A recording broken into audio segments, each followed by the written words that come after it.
Assalamualaikum warahmatullahi wabarakatuh. Terima kasih sebelumnya kepada moderator yang telah memberikan saya kesempatan sehingga saya bisa dapat memberikan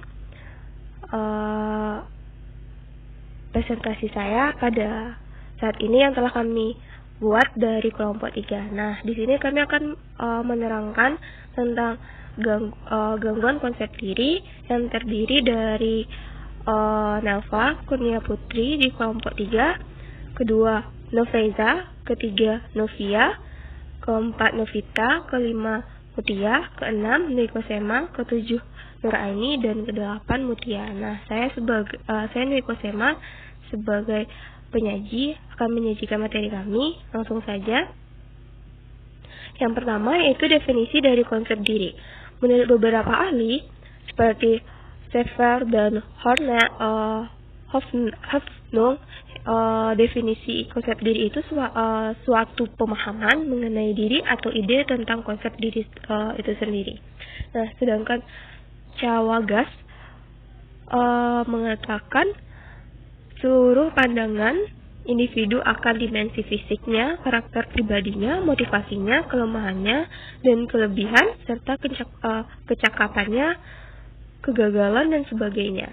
Nah, sedangkan Atwater menyebutkan konsep diri itu adalah keseluruhan gambaran diri yang meliputi persepsi seseorang tentang diri, perasaan, keyakinan, dan yang berhubungan lainnya. Sedangkan Stuart dan Sudan mengatakan konsep diri itu merupakan semua ide, pemikiran, kepercayaan, dan juga pendirian yang diketahui individu tentang dirinya dan mempengaruhi individu dalam berhubungan dengan orang lain.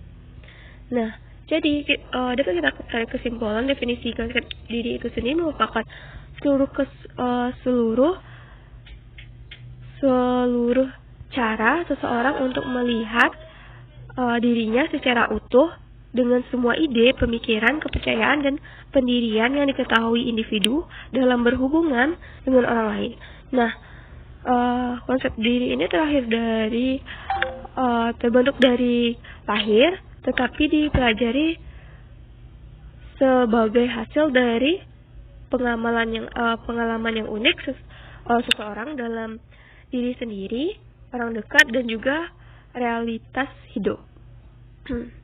Nah, komponen dari konsep diri itu sendiri terdiri dari 5, yaitu citra tubuh, yaitu bentuk fisiknya, dan juga ideal diri seperti pemikiran, pemahaman, dan juga harga diri, dan keempat ada performa, peran, yaitu fungsi dirinya sendiri atau penganggapan gimana peran dirinya sendiri, dan juga identitas pribadi. Nah, identitas pribadi ini seperti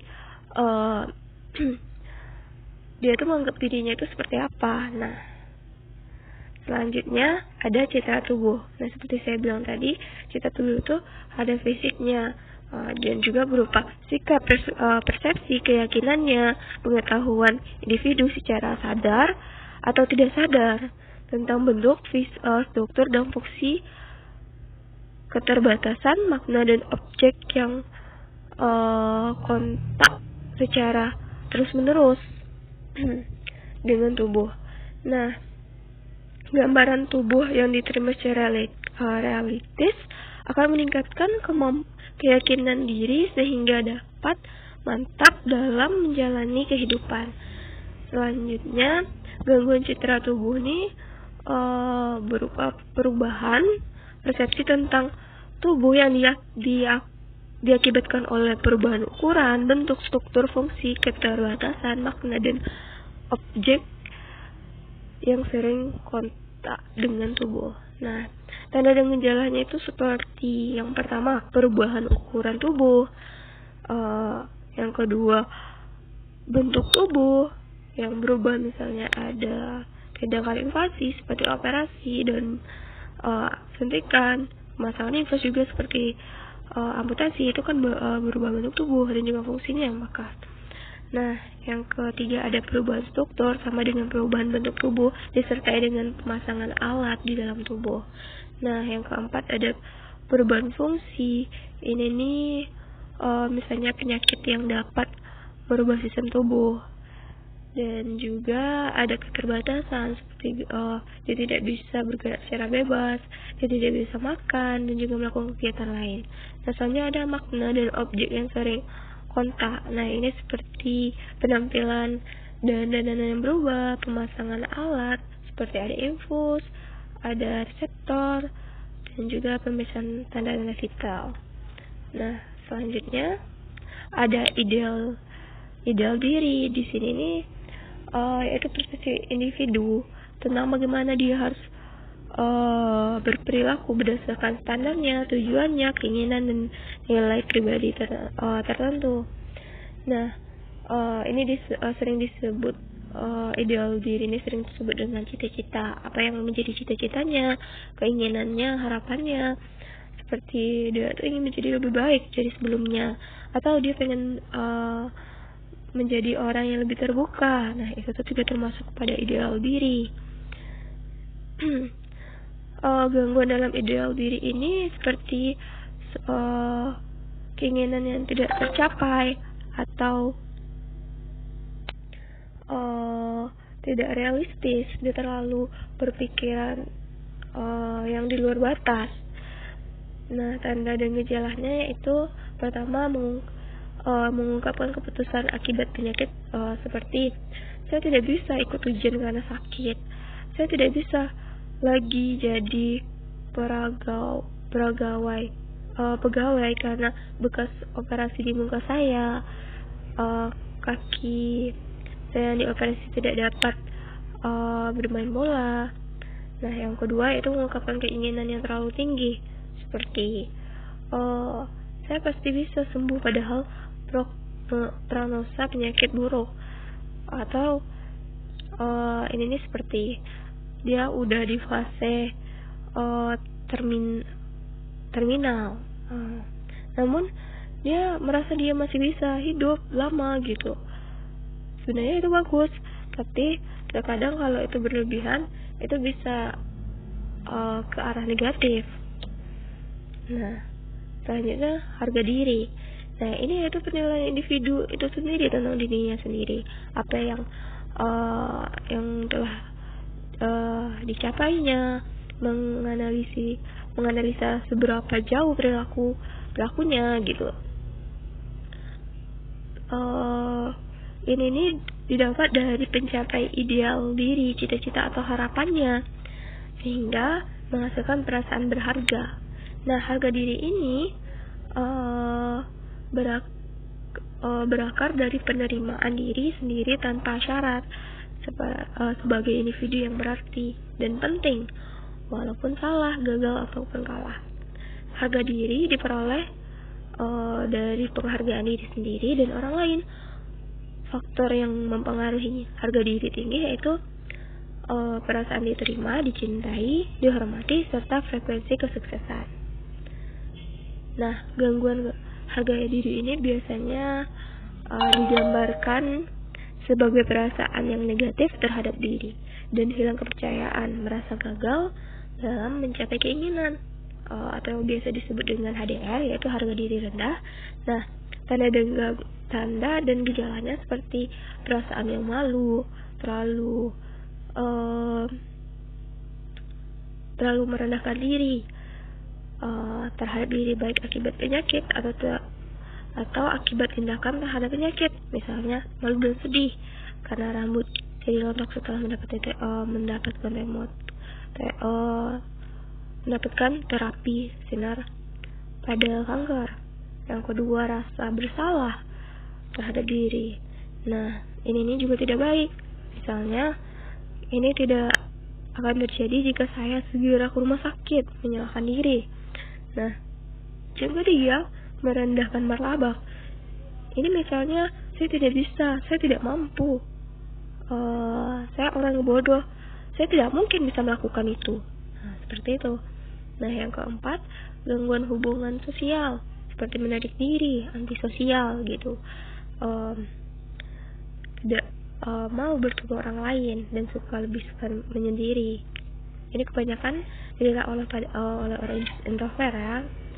Nah, yang kelima itu percaya diri yang kurang, seperti dia yang tidak optimis, yaitu sepertinya gini, memilih alternatif tindakan.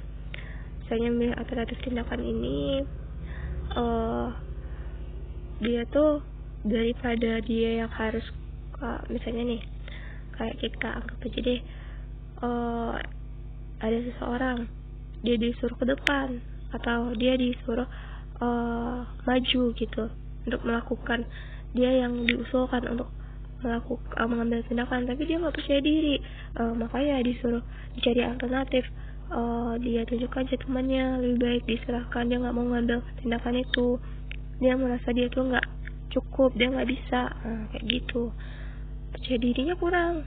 Nah, dan itu tidak baik. Selanjutnya yang keenam yaitu mencederai diri. Nah, di sini udah di fase paling tingkatnya berbahaya, yaitu berbahaya akibat harga diri yang rendah disertai dengan harapan yang suram.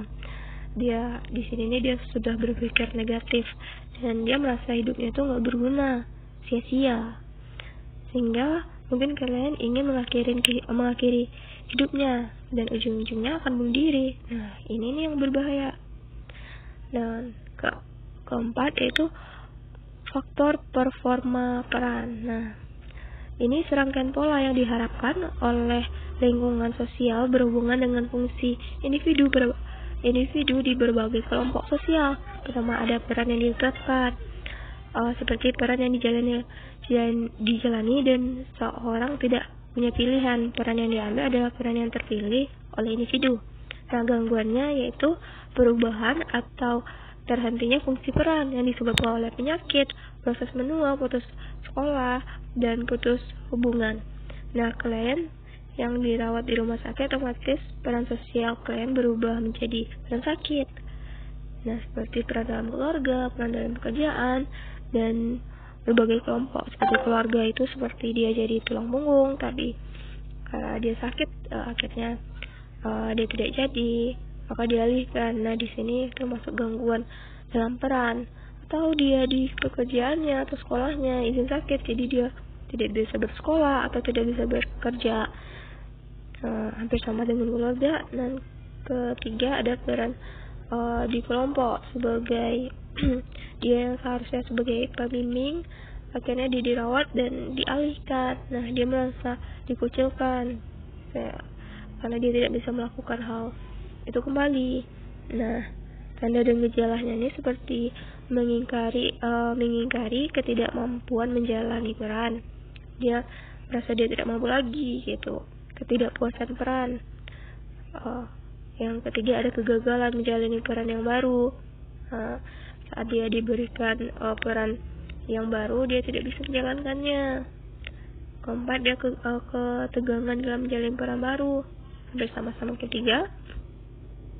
Dan yang kelima, kurangnya tanggung jawab. Gara-gara dia kemarin ngerasa dia nggak bisa, akhirnya yang di sini dia merasa dia tidak mampu, akhirnya dia tidak berusaha untuk bertanggung jawab sebaik mungkin, seoptimal mungkin. Nah, yang keenam, menjadikan dia apatis, bosan, jenuh, dan putus asa. Nah, yang kelima, faktornya dari konsep dia itu yaitu identitas pribadi. Nah, di sini prinsip berorganisasi dari kepribadian yang bertanggung jawab terhadap kesatuan, kesinambungan, konsistensi, dan keunikan individu. Prinsip tersebut sama artinya dengan otonomi dan mencakup persepsi seksualitas seseorang. Pembentukan identitas dimulai pada masa bayi dan berlangsung sepanjang kehidupan, terutama pada masa remaja. Nah, untuk gangguan identitas itu yaitu kekaburan atau ketidakpastian memandang diri sendiri, penuh dengan keraguan, sukar menetapkan keinginan, dan tidak mampu mengambil keputusan. Tanda dan gejalanya, yang pertama, tidak ada percaya diri atau harga diri. Dia merasa tidak mampu bahwa dia itu bukan apa-apa gitu. Yang kedua, sukar mengambil keputusan. Dia selalu ragu dalam mengambil keputusan yang diberikan kepadanya. Bahkan sampai-sampai dia tidak mengambil pilihan apapun gitu. Yang ketiga, ketergantungan. Dia cenderung tidak bisa melakukan sesuatu itu tidak mandiri gitu. Dia selalu tergantung pada orang lain atau pada hal lain, karena dia menganggap dirinya tidak bisa melakukan hal itu sendiri. Nah, yang keempat, masalah dalam hubungan interpersonal. Nah, ini masalahnya berbagai macam. Dan yang kelima, ragu atau tidak yakin terhadap keinginan. Keenam, proyeksi atau menyalahkan orang lain. Dia tidak mau mengakui kesalahannya. Dan selanjutnya itu klasifikasi konsep diri. Nah, di klasifikasi ini ada beberapa. Yang pertama, aktualisasi diri, yaitu pernyataan diri tentang konsep diri yang positif dan latar belakang pengalaman nyata. Yang kedua, konsep diri positif, yaitu pengalaman yang positif yang beraktualisasi diri dan menyadari hal-hal positif maupun negatif dalam dirinya. Nah, harga diri rendah. Nah, ini merupakan individu yang cenderung untuk menilai dirinya negatif dan merasa lebih rendah dari orang lain. Padahal itu semua tidak ada. Setelah itu, identifikasi identitas kacau. Nah, di sini nih yaitu kegagalan individu untuk mengintegrasikan aspek-aspek identitas masa kekanak-kanakan ke dalam kematangan aspek psikososial pribadi pada masa dewasa yang harmonis. Dan selanjutnya, depersonalisasi, yaitu perasaan yang tidak realistis dan asing terhadap diri sendiri yang berhubungan dengan kecemasan. Dia gampang panik, serta juga tidak dapat membedakan diri dengan orang lain. Dia tidak tahu kemampuannya di mana. Selanjutnya, kepribadian yang sehat. Nah, tadi kita udah membahas tentang tentang faktor dan juga klasifikasinya. Sekarang kita membahas yang kepribadian sehat itu gimana sih? Nah, yang pertama nih, ada yaitu citra tubuh yang positif dan sesuai, tidak berlebihan maksudnya. Dan kedua, ada ideal diri yang realistis, berarti dia bercita-cita, berharapan sesuai dengan kenyataan. Misalnya dia meraih seperti dia mengambil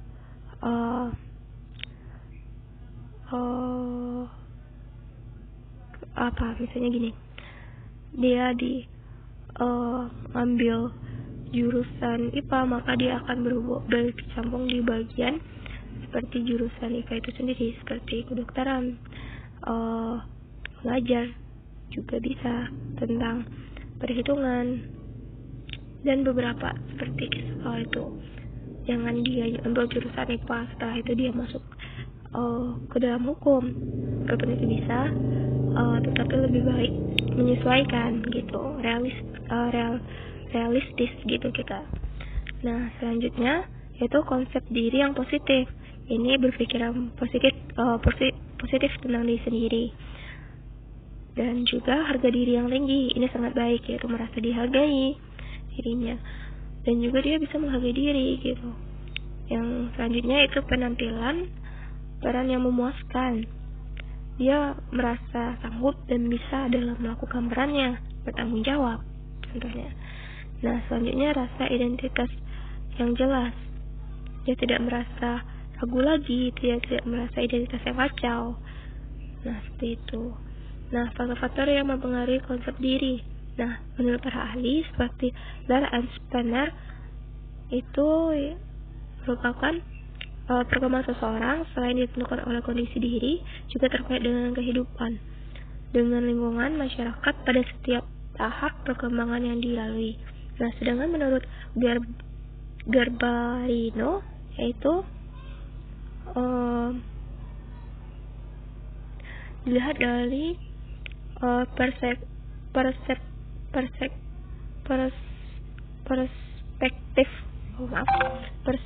perspektif ekologis. Nah, Ini nih individu interaksi dengan lingkungan maksudnya.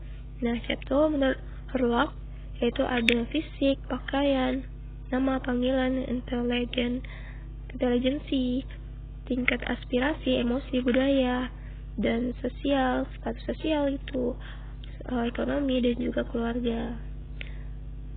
Nah, faktor yang mempengaruhi konsep diri itu sendiri yaitu citra tubuh, bahasa, umpan balik dari lingkungan, identitas, nah pola asuh dari orang tua, dan juga intelijensi emosional, budaya, seperti yang telah disebutkan sebelumnya, status ekonomi, dan juga keluarga. Nah, sekarang kita belajar tentang hambatan dalam membangun konsep diri. Yang pertama ada hambatan dari lingkungan dan juga hambatan dari individu sendiri. Nah, kalau hambatan dari lingkungan itu salah satu faktor penghambatnya yaitu dalam pengembangan potensi diri. Yang lingkungan ini seperti disebabkan oleh pendidikan yang dianut, lingkungan kerja, perkembangan potensi diri, dan juga tanggapan. Nah, sedangkan yang berasal dari individu sendiri ini cukup besar, seperti sikap berprasangka, tidak memiliki tujuan yang jelas, keengganan mengenal individu sendiri, ketidakmampuan mengatur diri, dan juga beberapa lainnya, sehingga kemampuan juga seperti kemampuan pembinaan tim yang rendah juga termasuk. Nah, sekian yang bisa saya sampaikan. Jika ada kata-kata saya yang salah, saya mohon maaf. Saya kembalikan kepada moderator. Assalamualaikum warahmatullahi wabarakatuh.